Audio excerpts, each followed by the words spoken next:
देखो, इंडिगो वालों को अगर अपने पाप कम करने हैं तो अक्षय खन्ना को अपना ब्रांड एम्बेसडर बना लो भाई लोग। हेलो हाय नमस्कार, स्क्रीन वाला देख रहे हैं आप। क्या हालचाल दोस्तों? हर जगह बात हो रही है अक्षय खन्ना की। धुरंधर में धुआं कर दिया अक्षय भाई ने।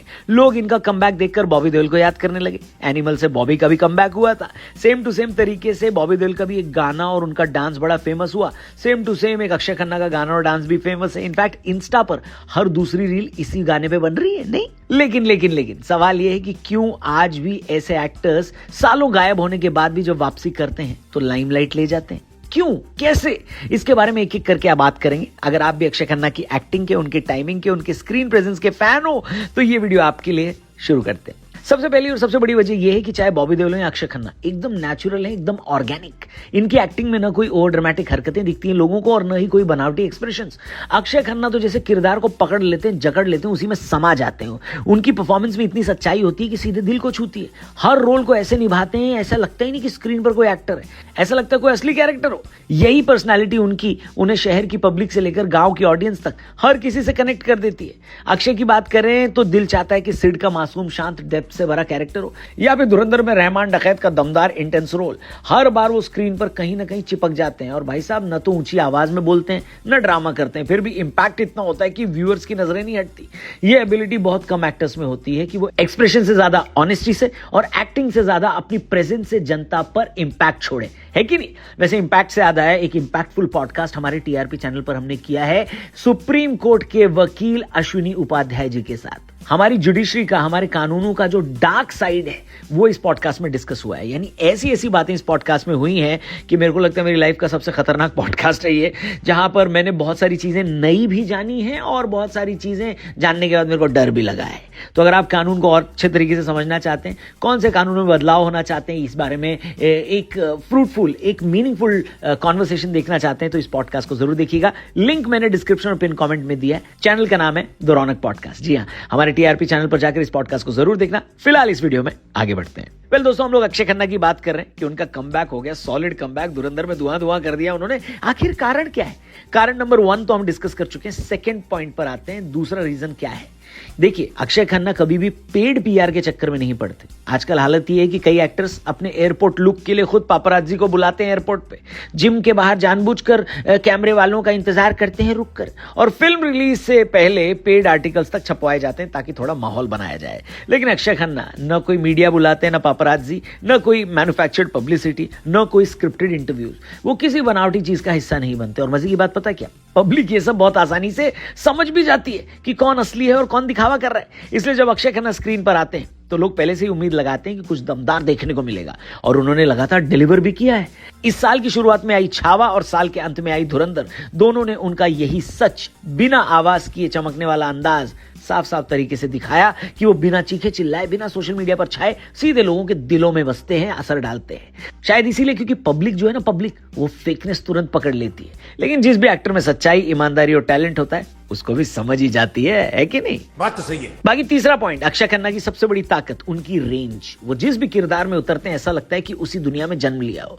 हंगामा में एक साधारण सा टीवी सेल्समैन बना दो, या छावा में औरंगजेब का किरदार, उनकी आंखों का ठहराव और चेहरे की सख्ती खुद ही पूरा माहौल बदल देती है। या सेक्शन 365 में कोर्ट रूम में वकील बनकर वो हर डायलॉग को इतनी पकड़ और सीरियसनेस से बोलते हैं कि पूरी कहानी का वेट उन्हीं के कंधों पर आ जाता है। दृश्यम की बात करें तो उसमें एक ऐसे पुलिस वाले का किरदार वो निभाते हैं, एक ऐसे पुलिस ऑफिसर बनते हैं कि उनकी चुप्पी भी ताकतवर लगती है। रोमांटिक किरदार की बात करें तो सॉफ्टनेस भी दिखाते हैं, वो भी बिना किसी बनावटी जेस्चर के। और जब वो किसी डार्क कैरेक्टर या विलन की तरफ जाते हैं तो अच्छे डर को भी महसूस करा देते हैं, है कि नहीं? मतलब इतनी बारीकी से ये काम, ये रोल सिर्फ अक्षय खन्ना ही कर सकते हैं। पूरी पर्सनालिटी उनकी बदल जाती है एक रोल से दूसरे रोल में जब वो शिफ्ट होते हैं, और यही वर्सेटैलिटी उन्हें भीड़ से अलग और बेहद स्पेशल बनाती है, जिसे लोग हमेशा पसंद भी करते हैं। और हेलो, इंडस्ट्री कुछ भी कहे, अक्षय खन्ना को सच में फर्क नहीं पड़ता।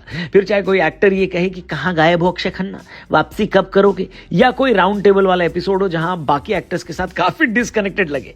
इनफैक्ट अक्षय खन्ना का एक इंटरव्यू भी बड़ा वायरल है, जहां उनसे स्टारडम और सक्सेस के बारे में जब पूछा गया तो उन्होंने बड़ी इंपॉर्टेंट बात बोली है, जो हम सब के लिए लाइफ में एक लेसन की तरह, सीख की तरह है। उन्होंने पता क्या कहा? उन्होंने कहा, अगर कोई 500 करोड़ का बिजनेस कर रहा है तो क्या वो जब तक टाटा और अंबानी जितना बड़ा नहीं हो जाता, क्या वो सक्सेसफुल नहीं है? अगर कोई एक्टर लीड रोल कर रहा है, अच्छा काम कर रहा है, तो क्या वो सक्सेसफुल नहीं है तब तक जब तक कि वो शाहरुख ना बन जाए?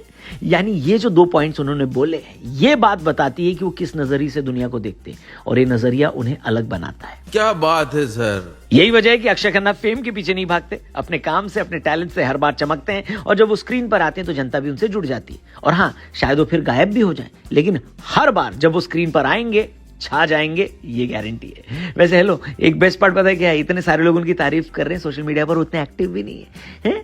आज के टाइम में ये कैसे पॉसिबल है यार? मैं आपसे जानना चाहता हूं। बाकी अक्षय खन्ना के किस रोल के बारे में, किस किरदार के बारे में आप शेयर करना चाहेंगे? कौन सा उनका फेवरेट कैरेक्टर जो उन्होंने किसी भी फिल्म में प्ले किया हो, चाहे धुरंधर हो या कोई और, कमेंट करके उस कैरेक्टर का नाम जरूर लिखना। चैनल को भी सब्सक्राइब करके जाना और हमारे लेटेस्ट पॉडकास्ट को जरूर देखना। जुडिशरी का, अदालतों का, हमारे लीगल सिस्टम का एक ऐसा चेहरा, एक ऐसा साइड जो हम सबको जानना बहुत जरूरी है। तभी तो कहते हैं कि अगर देश का कानून सुधर गया तो देश की आधी समस्याएं सुधर जाएंगी। इस बारे में डिटेल में बात हुई है सुप्रीम कोर्ट के वकील अश्विनी उपाध्याय जी के साथ। बहुत सारी चीजें आपको सीखने को मिलेंगी इस पॉडकास्ट में। इनफैक्ट इस पॉडकास्ट के ट्रेलर के साथ मैं आपको छोड़े जाता हूं, क्योंकि ट्रेलर देखने के बाद पूरा पॉडकास्ट देखने का आपका मन कर ही जाएगा। लिंक दिया मैंने इस पॉडकास्ट का डिस्क्रिप्शन और पिन कमेंट में। हमारे TRP यानी द रौनक पॉडकास्ट चैनल पर यह एपिसोड लाइव है, देखना। इस चैनल पर भी हम आएंगे। Thank you for watching screen वाला। इस चैनल को भी सब्सक्राइब करके जाना। सी यू टुमारो, गुड बाय, जय हिंद। भारत में अगर जुडिशियल सिस्टम ठीक कर दिया जाए तो भारत की 50% समस्याएं ठीक हो जाएंगी। कोई भी देश तभी सुरक्षित होता है जब वहाँ शिक्षा में संस्कार हो, कानून का खौफ हो। बहुत जो बड़ा गलत फैसला आया सुप्रीम कोर्ट ने दिया 2010 में, स्वतंत्र भारत के सबसे भ्रष्ट जज ने दिया था, उनका नाम था जस्टिस बालाकृष्ण। आप ऐसा बोल सकते हैं उनको? मैं इनको बोल रहा हूँ, बाद में वो CGI भी हुए। तो आप जज को इतना खुल्लम खुल्ला बोल रहे हैं और इस पॉडकास्ट में बोल रहे हैं, तो ऐसा तो नहीं मेरे को जज से कोई प्रॉब्लम होगी? नहीं, आपको कोई प्रॉब्लम, हमें होगी ना प्रॉब्लम जो होगी। पर कानून बहरा नहीं है, गाली दो तो जज, मतलब कानून हमको सजा दे सकते? नहीं, कई बार तो कानून बहरा भी लगता है, क्योंकि एक व्यक्ति ने बोला, हैदराबाद के व्यक्ति ने, कि 15 मिनट के लिए पुलिस हटा लो, हिंदुस्तान से हिंदुओं को खत्म कर दूंगा, और वो विधायक बन के बैठा हुआ है। तो कई बार तो ऐसा लगता है कानून अंधा है और कई बार लगता है कानून बहरा भी है। इस देश के साथ गद्दारी और मक्कारी यहाँ के तथाकथित नेता कर रहे हैं। इस देश में जो 5 करोड़ घुसपैठी आके बैठे, इनको बसाने वाले हमारे ही पार्षद, प्रधान, दलाल टाइप के नेता हैं। इस देश में जो 5 करोड़ से ज्यादा फर्जी वोटर बने हुए हैं, उसके लिए भी यही जिम्मेदार हैं, फर्जी वोटिंग कराते हैं।